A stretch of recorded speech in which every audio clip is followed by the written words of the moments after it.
নবী আলাইহিস সালাতু ওয়াস সালাম বলেন, ও আমার সাহাবারা, তোমরা আমাকে কি একটু সময় দিবে? আমি তোমাদের সামনে 10 পারা তিলাওয়াত করব। একজন সাহাবা দাঁড়িয়ে বলে, ইয়া রাসূলুল্লাহ, ইয়া হাবিবাল্লাহ, আল্লাহর নবী গো, 10 পারা তিলাওয়াত করতে অনেক সময় লাগবে, এত সময় আমরা কিভাবে দিব গো নবী? রাহমাতাল লিল আলামিন বলেন, উপস্থিত সাহাবারা রে, তোমরা আমাকে 1 মিনিট সময় দাও, আমি তোমাদেরকে 10 পারা তিলাওয়াত করে শোনাবো। উপস্থিত সাহাবারা আশ্চর্য হয়ে গেছে।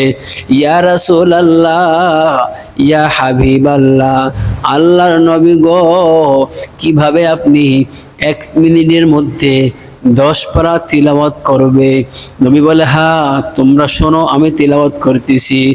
আল্লাহর নবী, বিশ্ব নবী রাহমাতাল লিল আলামিন তিলাওয়াত করতেছে, বিসমিল্লাহির রহমানির রহিম।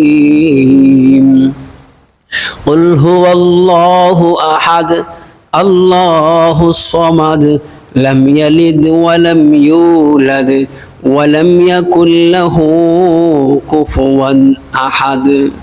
আল্লাহর নবী সাল্লাল্লাহু আলাইহি ওয়াসাল্লাম একবার সূরা ইখলাস তিলাওয়াত করার পর সাহাবাদেরকে লক্ষ্য করে বলে, ও আমার সাহাবারা, একবার সূরা ইখলাস তিলাওয়াত করলাম, তার বদৌলতে আল্লাহ তাআলা 10 পারা তিলাওয়াতের সওয়াব আমাদের আমলনামার মধ্যে আল্লাহ তাআলা জমা করে দিবে।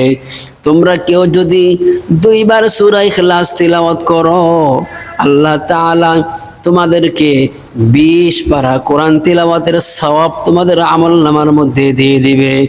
ও আমার সাহাবারা রে, তোমরা যদি 3 বার সূরা ইখলাস তিলাওয়াত করো, আমার আল্লাহ তাআলা, আমার রহমান, আমার রহিম, আল্লাহ সুবহানাহু ওয়া তাআলা পূর্ণাঙ্গ 1 খতম কোরআন তিলাওয়াতের সওয়াব তোমাদের আমলনামার মধ্যে আল্লাহ তাআলা দিয়ে দিবে।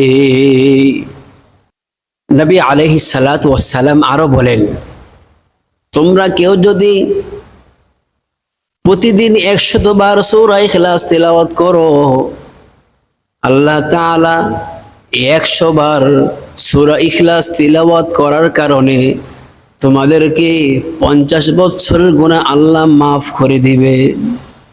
রাসূলের একজন বিখ্যাত সাহাবা ওমর ইবনুল খাত্তাব রাদিয়াল্লাহু তাআলা আনহু দাঁড়িয়ে বলেন, ইয়া রাসূলুল্লাহ, ইয়া হাবিবাল্লাহ, আমি যদি 200 বার তিলাওয়াত করি, আল্লাহ তাআলা কি আমাকে 100 বছরের গুনাহ মাফ করে দিবে কিনা?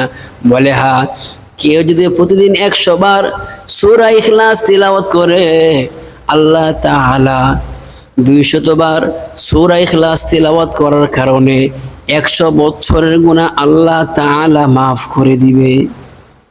রাসূলের সাহাবা আবু হুরায়রা রাদিয়াল্লাহু তাআলা আনহু থেকে বর্ণিত, তিনি বলেন, আল্লাহর নবীর সামনে একজন সূরা ইখলাস তিলাওয়াত করলেন। আল্লাহর নবী বলে, তার উপর জান্নাত ওয়াজিব হয়ে গেছে।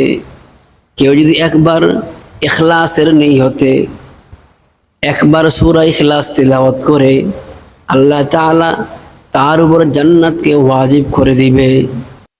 আল্লাহর নবী বলেন, কেউ যদি 10 বার সূরা ইখলাস তিলাওয়াত করে, আল্লাহ তাআলা তার জন্য জান্নাতের মধ্যে একটা বালাখানার ব্যবস্থা করে দিবে। কেউ যদি 20 বার সূরা ইখলাস তিলাওয়াত করে, আল্লাহ তাআলা তার জন্য জান্নাতের মধ্যে 2টি বালাখানার ব্যবস্থা করে দিবে।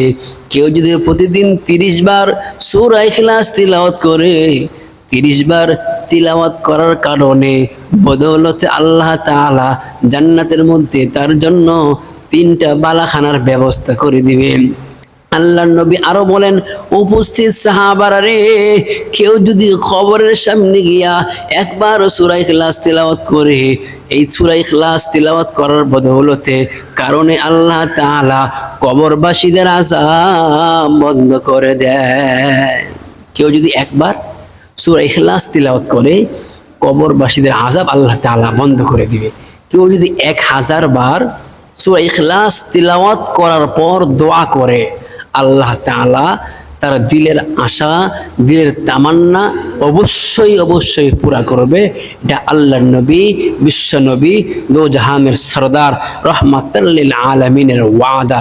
এজন্য আসুন আমরা সকলেই সূরা ইখলাসের প্রতি আমল করি, সূরা ইখলাসের আমল করি, সূরা ইখলাস তিলাওয়াত করি, যাতে করে আমাদের জান্নাতে যাওয়ার রাস্তা সহজ হয়, যাতে করে নবী আলাইহিস সালাতু ওয়াস সালাম আমাদের পক্ষে সুপারিশ করে হাসরের মাঠে সূরা ইখলাসের অধিক পরিমাণ তিলাওয়াতের কারণে নবী আলাইহিস সালাতু ওয়াস সালাম আমাদেরকে সুপারিশ করবে, আমরা জান্নাতের মেহমান হতে পারব।